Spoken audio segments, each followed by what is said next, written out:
people like me. You need people like me so you can point your f***ing fingers and say, that's the bad guy. The undisputed super featherweight champion of the world, Alicia, the Baumgardner.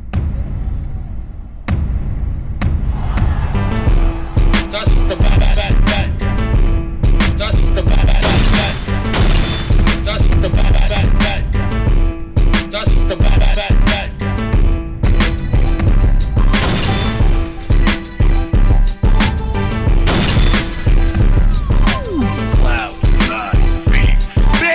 Welcome to the motherfucking relay. We're covering today's top boxing news. Great Ada says, salute, champ. Out of the active fighters today, who do you think is your best fight? My best fight, active fighter. That's a great question. Listen, I want that Katie Taylor fight, y'all. I've been saying that for a long time. I want that fight. I hope she gives it to you. I didn't even think, like, you've been sounding very confident. I hope that's you speaking it into existence, and maybe you know some inside info, but I just thought both them women were at the end of their career with this third fight. But if you believe she sticks around, that's amazing. That's a great fight. Where would you want that to happen? Shoot, bring it to Dallas. And would you be willing to go to her hometown if she asked? She hasn't been back to Ireland since Chantel Cameron. We can go to Ireland. Ireland was a great experience when I went the first time. It don't matter to me, y'all. I want the fight. Beautiful. So she wants her, but I'm not completely sure that she'll get her. So a Katie Taylor fight would require Alicia to move up 2 weight classes from 130 straight up to 140, where Katie is still undisputed champion, provided that she beats Amanda Serrano for a third time. I don't think the jump-in weight would be a problem for Alicia Baumgardner. I don't really think it would be a hindrance. I think, given her frame, she can carry the weight and still be effective. Now, she's with Most Valuable Promotions now, so there's that much more money behind her to make such a fight viable, but the exact same thing can be said about Chantel Cameron. She's with MVP too. She's got unfinished business with Katie, unlike Alicia Baumgardner. They're 1-1 with each other. They need a tiebreaker. If Katie beats Amanda for a third time, she might settle up with Chantel. So Alicia is looking north of Super Feather for the biggest fights. A few weeks ago, she also mentioned a fight with Caroline Dubois. She wants to teach her a lesson. A Michaela Mayer rematch is still a hot ticket, I think. A Michaela Mayer rematch would still make people pay attention. That Alicia doesn't have it all riding on a Katie Taylor fight that she may or may not get. But there's no harm in asking, as the old saying goes, the squeaky wheel It gets the grease. Katie Taylor is 37, going on 38 years old now. Her career is winding down the same as Amanda's, the same as Amanda Serrano's, and it's hard to imagine that Katie sticks around for more than 1 or 2 fights, the most. And I don't get the sense that Alicia Baumgardner will be one of those fights. I would sooner expect her to fight Chantel Cameron again. It's just being honest. So what Alicia can do is see about fighting Caroline Dubois to become a 2-weight world champion, or Beatrice Ferreira, or Stephanie Hahn upstairs in the lightweight division at 135. I think those fights are a little bit more realistic. Bud versus Canelo, who you pick? I'm gonna go for Crawford. Because then, when he beats, let's say he beats Canelo, that gives him ammunition, so when I fight him, and I beat Crawford, beat Canelo. You know what I mean? Respect and BK all day, 718, what up? You heard? Yo, Jacob, the Canelo team don't want Teofimo. Not our fault. Bro. It's whatever the champ wants. It's alright, bro. I don't want to be heavy, flat-footed, planted anyways. I'm a boxer. Pretty damn good boxer, too.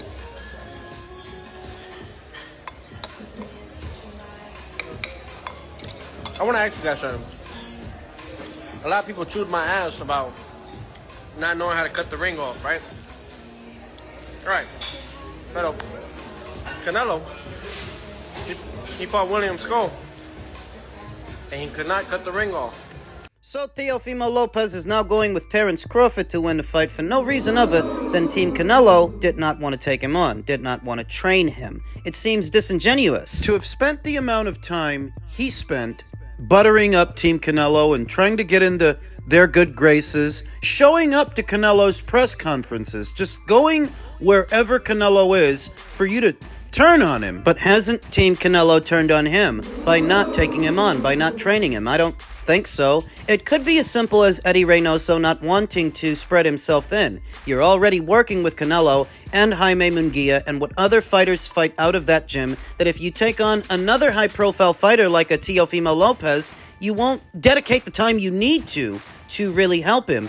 It could be as simple as Eddie not wanting to spread himself thin. There doesn't have to be any rancor involved. Well, there is for Teofimo. Seeming more and more disingenuous because now you're calling Canelo Alvarez a flat-footed fighter. Now you're taking shots at the way that he fights when for months you were trying to fight like him. You were trying to get like him. He's a two-face. Neither Canelo or Eddie have expressed any discontent with Teofimo Lopez. They didn't say anything bad about him the way he is now saying bad things about them. You've already got the black fight fans mad at you for your veiled racism and bigotry. You want to get the Mexican fans mad at you too? You know that most of them support Canelo Alvarez. If you start taking shots at him, they're going to start taking shots at you and then wonder, why isn't Teofimo a bigger draw? Why isn't he more popular among boxing fans? He's the odd man out. He's an oddball. The prevalent demographics in the sport of boxing here in the United States that move the needle are the Mexican fans and the black fans. And if you do anything to offend the both of them, you're out in the cold, buddy. Like Teofimo, who deserves credit for winning the Arnold Barboza fight. I was not convinced that he would make it through it, but he did. So now he is further alienating himself from a section of the boxing community. Don't get it in your head that you can trash Canelo Alvarez and his legions of fans won't have something to say about it. What's next for Teofimo? I mean, what? Does he unify the super lightweight division? Does he move up to welter? He says he wants Jaron Ennis. Do you guys believe him? Do you believe that is a genuine inquiry? A hard inquiry. I wouldn't mind seeing Teofimo Lopez fight the winner of Subriel Matias versus Alberto Puello for the WBC title, whether Subriel wins or Alberto wins, and I wouldn't mind seeing Teofimo fight the winner of Hitchens versus Kambosos. Not that I think that George Kambosos stands a chance, because I don't, but just imagine if he were to upset Richardson Hitchens in New York, become a two-weight world champion. That would, in effect, set the stage for a rematch between Teofimo and George. And psychologically, I still think Teofimo needs one. I still think he needs his lick back, and that would go a long way towards settling his tortured soul. Notice the vacancy in Teofimo's eyes these days. A man without a country. Man without home. Without an identity. He doesn't know what group he wants to be a part of, and I think that getting his lick back with George, avenging that shock upset loss, it would help settle his soul, at least a bit, though that is reliant on George being Richardson Hitchens, and I don't think he's going to. So fight Hitchens. Stylistically, that is not a good fight for Teofimo, facing a pure boxer, taller, longer fighter that's going to hang back and use the jab better than Arnold Barboza did, I should say. The same applies to Alberto Puello, Because he fights that way too. and he's not a small super lightweight. He's got height, length, and mobility as well, just like Richardson Hitchens. And you tell yourself, well, those may be dangerous fights for Teofimo. Stylistically, fights that don't do him very many favors, but how many favors is he going to get at welterweight? How many favors is he going to get against Jaron Ennis? That's who he's calling out. So compare them. What fights are more dangerous? The ones I just mentioned? Or fighting Jaron Ennis? That if you are willing to fight Jaron Ennis, if you're serious, then why not just fight them? And why not unify this division? Puello versus Matias is being financed by Turkey El Al Sheikh, and you just fought on one of his shows. So, the Saudi money may be there for such a fight for Teofimo. It is just a suggestion. Teofimo in his last fight managed to prove his critics and his naysayers wrong. He managed to hold on to the brown belt. So why not unify it now? In the event that he doesn't, he's not interested in the winner of Matias versus Puello.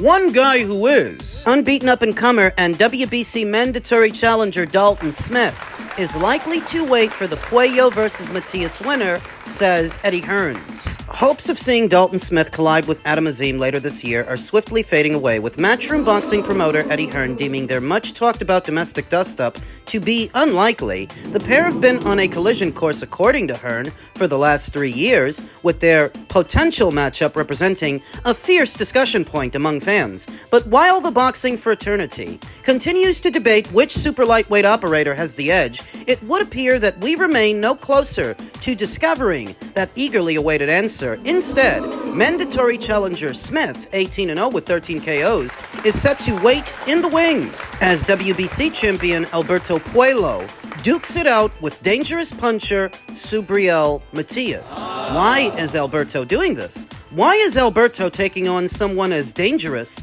as Subriel? Well, it's because Turkey's paying him to. Likely more money than Alberto has ever made. Dalton's in the queue. It would seem that the green and gold title is finally starting to pay off for the Dominican Republic's own Alberto Puello.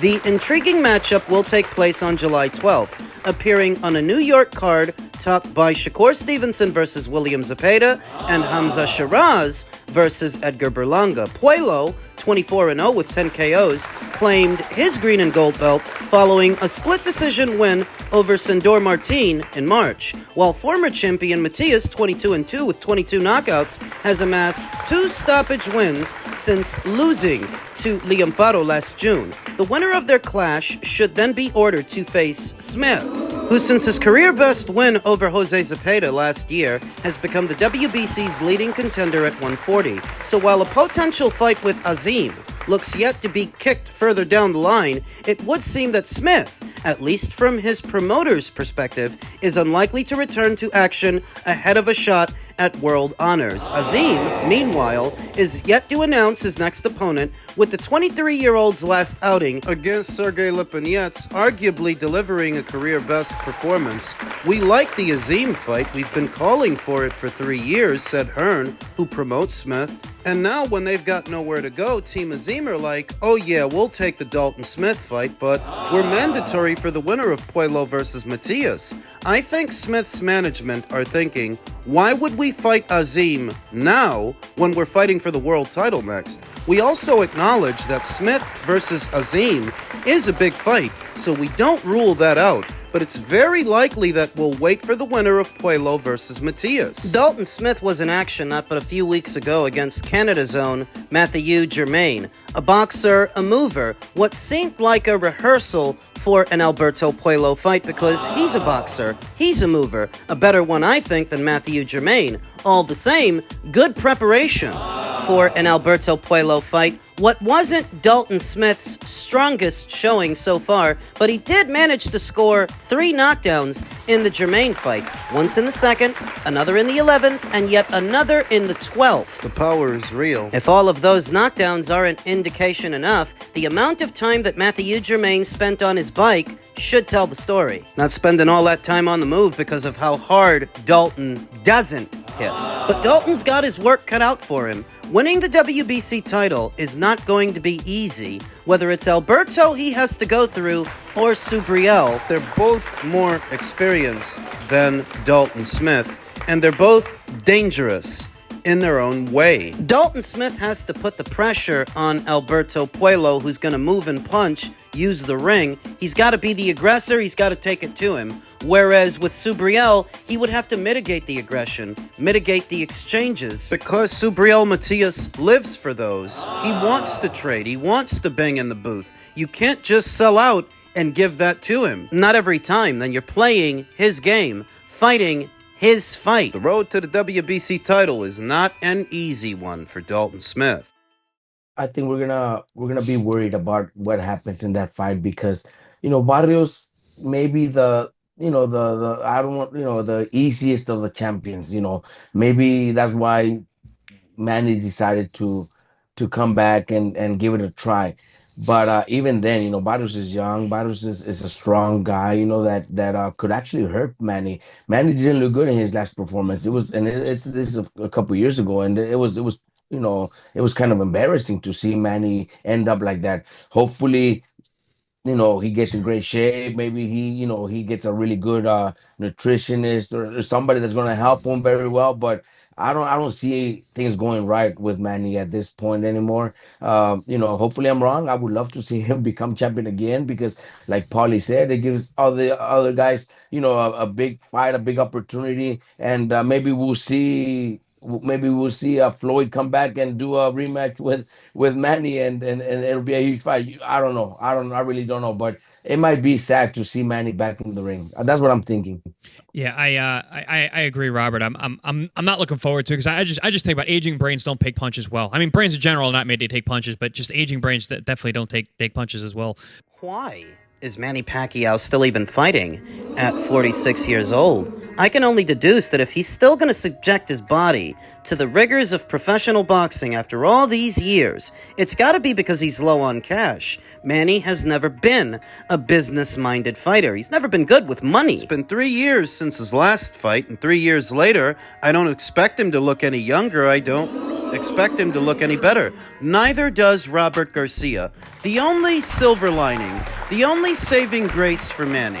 He did look old in his last fight with Yordenis Ugas, but Ugas was a late replacement and the opposite of what he was training for. He was training for a southpaw and a mid-range to inside fighter in Errol Spence. Instead, he ended up with an outside guy, a counterpuncher in Ugas. A mover. A late replacement where Mario Barrios is no late replacement. Manny is going to have a full camp for this guy. And even though Manny's legs are not what they used to be, Mario is not the kind of guy you have to chase. You ain't gotta find Mario. He'll find you. His defense ain't the best. He struggled with Fabian Maidana, and he struggled even more with Abel Ramos. That if there is any semblance of Manny's power is the last thing to go. Maybe he can get in with a couple of good ones and close the show. Mario Barrios has been knocked out before. He got knocked out by Javante at 140. Beat up by Keith Thurman at 147. Keith Thurman was coming off of, close to 3 years of inactivity? Just like Manny. So that's Manny's ray of hope. His silver lining in all of this, that maybe Mario is beatable enough that he can pull it off. With a little help from the PBC. They make more money if Manny has that green and gold title than if Mario has it. Manny is easier to sell. All he has to do is make it competitive enough to let the chicanery set in. I know Manny is old, but Mario Barrios really sucks. And there's no nice way for me to say that. There's no nice way for me to say that he's the most beatable champion at 147, which is why Manny is fighting him.